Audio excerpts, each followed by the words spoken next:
Yeah, right, guys, it's Bulbs, and this is week number 10 of the fourth season of the Home Draft League. Today's opponents, Ballistic and the Oregon Golducks. Now, I'm just going to go straight in. I've actually already played this battle. I've already played the week 11 battle as well. I'm really, really delayed with doing this. This is the first and hopefully only match in which I'm recording the entirety. Obviously, I've done post-com before, but I'm recording the entirety of the video after the match. That means all the preamble, obviously the commentary, everything is going to be done after the fact. And on that, I'm going to do something really, really weird here. I'm going to tell you the result of the battle.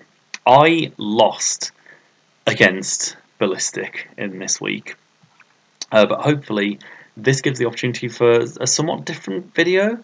Basically, I just couldn't be asked, especially with all the preamble and stuff. I didn't want to have to either pretend that I didn't know what the result was, because that would have been exhausting, or like try and talk objectively about things while knowing how things go. It's exhausting. It's difficult to work around. I think it's just easier. So I lose this battle. It's going to be a very unique, different video. I lose this battle.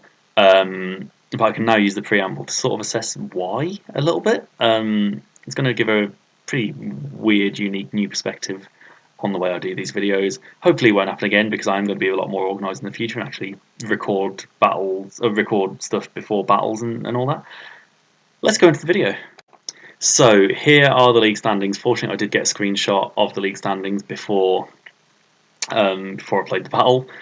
This is a really weird video.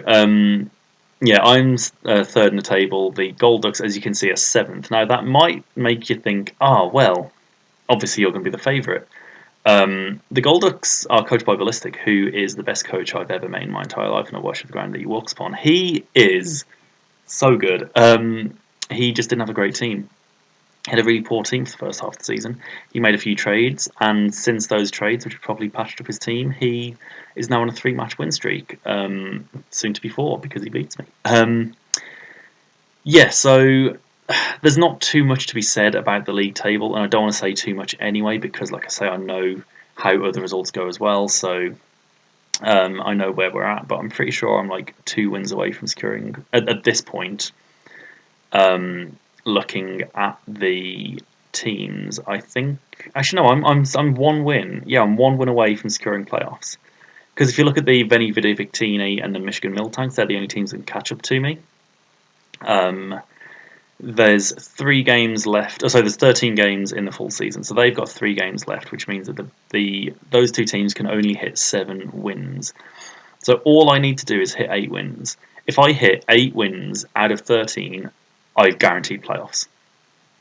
So yeah, I just need. So there's a bit of pressure on me to win this match, but at the same time, I've got 4 matches left. I just need to win 1 of the remaining 4 to guarantee playoffs. And yeah, that's all to be said about the standings, really. The context going into this is that I need to win 1 of my remaining 4. I've got 3 really difficult opponents. I've got it's obviously the Golducks this week, followed by the Tortuga, season 1 champions, next week. The week after is Manchutel City, and then we've got Shad and the White Sox. Shad and the White Sox, gonna win that. I've got to stop making that joke. But yeah, the run-in of the Golducks, the Tortuga, and Manchutel City is absolutely impossible. I just need to win 1 of those remaining 3 or beat Shad. And I'm good. So that's the context you need going into it. Let's go into the teams. So, same as always, I'm going to go through my own team, even though it's never changed. We've got Dracovish, Excadrill, Hippowdon, Politoed, Volplume, Heliolisk, Houndoom, Ninetales, Skarmory, Blastoise, and Mega Ordino. My opponent has got Mew, Crocodile, Ferrothorn, Mega Altaria, Tentacruel, Hariyama, Poltergeist, Thundurus, Flareon, Ninjask, and the Munchlask. It's a terrifying team. Mew, I still insist. I mean, I probably don't so much insist this anymore. I've always traditionally insisted it's not quite an S tier. It does everything. It's like the jack of all trades, master of none, but it's that concept taken to the extreme, where it's the jack of absolutely everything, but still on that everything that it can do. There's always a couple of Pokemon that can do better. The way that my opponent has used me this season kind of makes me think that, yeah, maybe I've been wrong this whole time. Maybe it should be an S tier, but not quite an S plus. Maybe an S plus. I don't know, but yeah, Mew absolutely terrifying. We all know what it does because what it does is everything. We all know everything. There we go. Crocodile's a really nice grounded. I was going to say grounded ground type. A really nice ground type. It's got Intimidate and Moxie, two brilliant abilities. You can either go more defensive support with Intimidate, or you can stick a Choice Scarf on it. Moxie's terrifying. As you can see here, my own team is extremely ground weak. Skarmory is the only answer I've got to this thing. Ferrothorn, really difficult to break through. I do have various Sun Team options, or at least Fire options with the Heliolisk. Helios with the Houndoom, with the Ninetales. I've got Weather Ball and a few Pokemon if I bring the Sun, so Ferrothorn shouldn't be too much of an option. Would have been really nice if I would have noticed all these patterns before I played. Didn't bring the Sun. Mega Altaria, scary. Tentacle, really good. Rapid Spinner. Hariyama really scares me in this match because I've pointed out before, my team is so fighting weak. And I'm kind of fortunate that none of my opponents thus far have really picked up on that. But I'm so bring fighting types against me, guys. I got no answers apart from a Vileplume anyway. Poltegeist, absolutely terrifying. If that thing sets up a Shell Smash, I've lost. Thunderous, fortunately it doesn't have Volt Absorb, still really scary. Flareon, I mean, it can counter its Sun Team, I guess, with Flash Fire, but who cares? Ninjask, this thing is scary. It can just... It's a free U-turn. That's what it is. Stick a Choice Band on it. It's a free U-turn. It's going to outspeed absolutely everything and really upset me. Munchlax is also there, I guess. It is really weird doing a match that I know I've lost. Pokemon to look out for are the Mew. I've already said it. It's terrifying. But in terms of the specifics of the battle that I played, Mew and Hariyama really scary.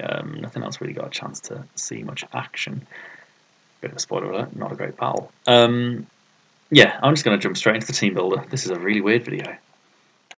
One more thing that I should note is that when I was team building for this match, I was just uninspired. You know, you can see from the team makeup here, it's a very generic, obvious Bulbs team. I've got 4 bulky Pokemon. I've brought the Sand. I've got the Excadrill and the Dracovish. The Excadrill Sandrush. The Dracovish is Choice Scarfed.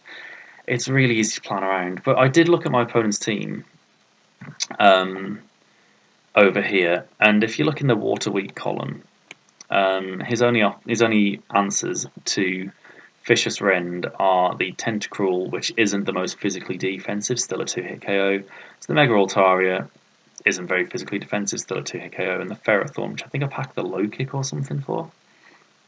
So yeah, that's relatively obvious. We've also got, if you look into the Ground Weak column, he's got no resistances, he's only got immunities. The immunities are the Thunderous and the Ninjask. Ninjask is just going to die to absolutely anything. I'm pretty sure I'm packing the Rock Slide anyway.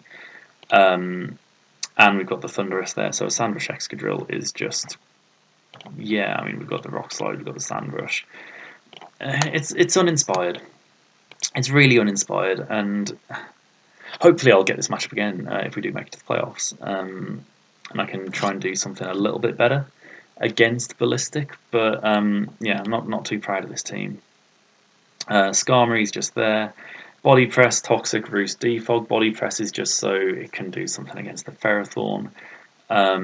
Toxic is there in case something like the Poltegeist does come out in on the Body Press. We can at least Toxic that thing so the Shell Smash is a bit less scary. Roost and Defog, pretty self-explanatory. Next up we've got Peter Rabbit. Very boring generic Peter Rabbit set. We've just got especially defensive. We're actually going for the knockoff over the Heal Bell. Knockoff actually provides some viability. Up against stuff like the Mew, up against the Poltegeist, or even the Munchlax, I guess.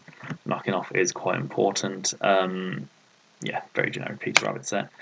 We didn't bring the Heal Bell on Peter Rabbit because we've got the Aromatherapy on the Vileplume, gone fully physically defensive, Sludge Bomb, Energy Ball, Aromatherapy, and Synthesis. This thing is kind of a decent answer to like a physical Mega Altaria. And also, obviously, Hariyama terrifies my entire draft, so I needed to bring a physically defensive Vileplume for that reason. Sludge Bomb's obviously there for the Mega Altaria. They've got the Energy Ball in for stuff like the Crocodile and the Poltergeist stuff that resist the Sludge Bomb. I mean, I know that I've lost this battle, and you know now that I've lost this battle. But even with that, you can tell by my energy levels talking about this team. It was just uninspired is the word. Excadrill I've kind of already spoken about. I went for the Rapid Spin because I think it's important to keep hazards off my field. I've got the Defog as well. Why did I do that? Has my opponent got... I mean, yeah, my opponent's got a lot of hazard viability. But also, I don't want to rely too much on the Sand Rush. So at least the Rapid Spin gives me like a... It still gives me a speed boost. I probably should have gone for something like a Swords Dance Focus Sash set. But we've seen that before, you know. I want to be uninspired, not too uninspired. Obviously, Palatoad is here to set up the sand. It's also physically defensive. It's a nice like Crocodile counter, stuff like that. And Sid Vicious, Choice Scarf, Strong Jaw, Vicious Rend is there for absolutely everything. Low Kick's there for the pardon me. Is there for the Ferrothorn. Psychic Fangs is there for stuff like the Tentacruel and Ice Fang, I guess, for the Mega Altaria. I don't know. Yeah, that's the team. I mean, I did look through my opponent's draft, and yeah, it is true that Sand is the best way to face a team like Ballistics. Sand's the best weather that I could bring. I didn't really want to bring no weather because I've had a few weeks of Sandrush, Excadrill plus Choice Scarf, Strong Draw, Dracovish. It's done me really well for a few weeks in a row now, so it makes sense to bring it again. Like, you can understand my thought process. My opponent, of all my weathers, like I say, Sand is the best weather to bring against my opponent. All these Pokemon, in terms of, like, if this was any other sport, like all these Pokemon are on form, so you'd keep them because they're in form.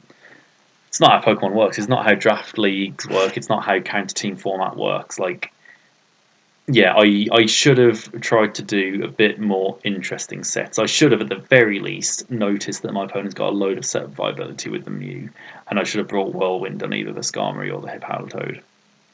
But anyway, yeah, uninspired, not too well thought out team, but you can understand why I went for it, right? I'm hoping that you can anyway, because yeah, I am not too happy with the team, but at the very least, I can feel justified in bringing it. Anyway, let's jump into the post-com. Something else that I should note here is that yes, I did lose this battle. I also lost this battle like a week ago, so post-com isn't gonna be the best as I try to remember moves and why I went for them. Anyway, look at my opponent's team. I'm kind of terrified. I still think that Vicious Rend Dracovish has a lot of viability against this team. The only things that are really good for it are the Ferrothorn, but we've got the low kick for that. A Prankster Thunderous could annoy me with a Thunder Wave, but we've got the Heal Bell, we can work around that. So I think that defensively my opponent doesn't have too many answers to my offensive threats. The only thing that I didn't make note of originally is the fact that my opponent has gone for more, not hyper offense, but kind of hyper offense. Between the Mew, which is offensive, the Poltergeist, which is obviously going to be a Shell Smash set, Thunderous, Hariyama, maybe even an offensive Mega Altaria. Like, my opponent has decided to check and counter my offense with his own offense. I should have noticed that and gone for an offensive lead. Maybe even gone for like a Hippowdon into Excadrill lead or go for the Dracovish lead. I should have gone for something that could punch a hole. Instead, I think I led off with the Hippowdon just to get up my rocks. He goes into the Hariyama. I go for an Earthquake here, knowing that it does about like 50% or something. He reveals the Bulk Up. Oh no, I go for Stealth Rock here. Bulk Up is terrifying. At this point, I'm looking at my team and I'm like, oh god, if this thing's got the Ice Punch, which it does, it can take out my File Plume and I've lost. I just want to get chip damage off on this thing. So yeah, go for the Earthquake. He goes for the Close Combat, which puts him down to, not even to -1 defense, just down on defense. I go for the Slack Off, probably should have gone for another Earthquake. But I do kind of want to preserve my walls here. I go for another Earthquake on the Bulk Up. What I want to be doing here is going for Slack Offs on his Bulk Ups, going for Earthquakes on his Close Combats. It's a little bit of a mind game. He's winning at each turn on this because he's going for Bulk Ups on my Earthquakes and he's going for Close Combats on my Slack Offs. So he's absolutely got this down already. He goes for the Ice Punch here, as I go for the Earthquake. I probably should have slacked off, but I kind of predicted the close combat, which would have taken him down to a neutral defense, which would have, I'm pretty sure, close combat would have KO'd then.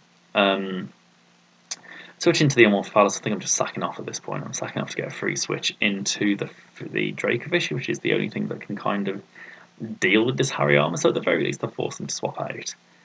Obviously, he's Iron Barbs. I'm just a bit annoying there, but I've forced him to switch out, so it's not going to be a Hariyama sweep. At this point, going to the Skarmory, you've got the Body Press. I can kind of take this thing one-on-one, but I think he gets it. He misses the Leech Seed. I was going to say I think he gets his Leech Seed. He does miss it, which is quite nice. He brings in the Mew on the Body Press, very safe switch. And at this point, Cosmic Powers. I go for the Toxic.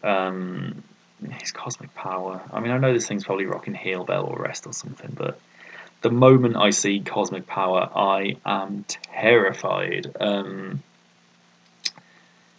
talk about this Mew set afterwards because it's a really, really, really nice battle. But it's a really, really nice set, I should say. Yeah, Peter Rabbit can take this thing defensively, but not. I can't do anything back. I take advantage of the rest and I go into the Hippowdon. It's a good chance to get this thing up to full health. I can also get. Does this thing have Toxic? No, it doesn't have Toxic. I don't really know why I went into the Hippowdon here. What I should have done is I should have went into the Calcs and realised that Dracovish still kind of 2-hit KOs at this point, so I could have put a lot of offensive pressure on my opponent. I'm pretty sure when it gets to +3, Fisher's Wren doesn't KO, especially when it gets to +4. At this point, I'm tilted. At this point, I'm just extremely tilted, and I'm just hitting moves, not thinking about it. When yeah, Shad kind of alludes to it here. I'm going for a crit. I'm going for a crit here because it's the only way that I can tear through this fucking +6 Mew that's on my field right now. His stored power still isn't a 2-hit KO on the Peter Rabbit, but unfortunately I don't have the leftovers, so at this point it will KO me. Going to the Skarmory. At this point I'm thinking if I can get a safe switch into the Excadrill, which I think I go into here. I go into the drill here, I'm thinking, right, this is a fully defensive Mew. I can outspeed, go for Iron Heads. My only chance of getting a win here is with an Iron Head, either crit or flinch. And I've just got to crit. I've got to either get multiple flinches in a row or get a crit. Or like, so at this point in the battle, the only way that I can win is with the Excadrill. However, I didn't take into account the fact that Mew naturally outspeeds Excadrill. I just assumed that he'd gone full bulky investment with a set like this. He must have had speed investment, which is crazy because he outspeeds me and KOs me with a body press. He's got the body press because he knew that the only thing that could shut down this Mew set would be a Houndoom. Incredible prep on my opponent's part. Really, really good. But yeah, massive misplay on my part. I should have gone into the Hippowdon first, then gone into the Excadrill. At that point, I would outspeed, and even though I've already lost at this point, I'd require insane luck on crits and flinches and stuff. That was my only way of winning the match. Look at this though, Vicious Rend, when my opponent's at +6, Vicious Rend does 21%, which means that if I'd have brought Sid Vicious in earlier, when the Mew was still at +2/+2, Vicious Rend would have been a 2-hit KO if not a 1-hit KO. I was so tilted from the beginning of this match, I didn't even bother to do the calc. The moment that Mew went up to +1 or even +2, I just gave up and I tilted and I just started sacking Pokemon off. I was not in the best frame of mind when I did this battle. It's just pure proof that tilting is the worst thing to do. I'm not saying I would have won this match, but I could have at the very least threatened out the Mew, made him switch out. I could have, yeah, I mean, I could have played to at least not be 6-0'd because, spoiler alert, I get 6-0'd. Anyway, the Stored Power obviously comes in, takes out the Dracovish. Mega Ordino comes in, we know Stored Power kills that, and the Hippowdon comes in and Stored Power kills that. Like, it was very... Yeah, I mean, I was bemused by this battle, of course. It's why it's taken me a week to actually revisit it to do this battle, but, like, I only need to win one of these remaining 4 matches, remaining 3 after this loss. I only need to win one of them to secure playoffs, right? So, and this is Ballistic. I was never going to beat Ballistic, so I'm not gutted that I lost. I'm just gutted at the manner that I lost. I'm not even gutted that I got 6-0'd. that was always on the cards. I'm just gutted at the way that I played this. The two massive misplays that I did were not going into Dracovish early when this thing was at +1 or +2. And the other misplay was not going to Hippowdon before the Excadrill.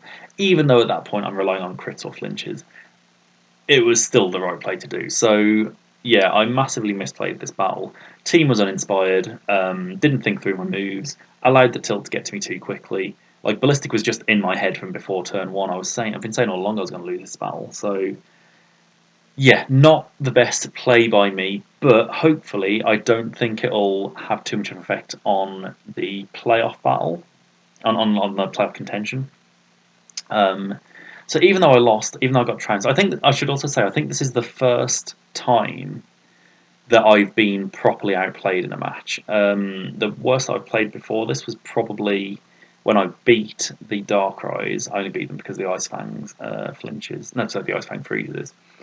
But I think I played really badly in that match, and I was looking to get a win. Even in my two other losses this season, I played them really well. The match against Maui, I'm not saying that he was lucky or anything, like he deserved to win, but it did come down to one turn, so I can come out of that loss with my head held high. Same with the loss against the Victinis, I believe it was. I didn't get outplayed that match. My opponent deserved to win, but it wasn't an embarrassing trouncing. It was just a couple turns that I wasn't up to scratch, and my opponent won. This is the only time in 10 weeks of battling. This is the only time that I've been fully out-prepped, outplayed, and embarrassed. And I'm going to take that. 1 battle out of 10. It's really, really, really nice. So even though I got fully embarrassed, it was a match that I was expecting to lose. It's the first time I've been fully trounced like this. It hopefully doesn't impact my playoff contention, because I still just need to win 1 out of my remaining 3 battles. And yeah, so on that, weird video, because you know how it goes. You knew the result from the first few seconds of the video. Weird video. Hopefully it was an interesting watch, seeing my thought process, knowing how it all goes. But yeah, not the best battle. Hopefully next week's going to be better, and yeah, I'll see you around.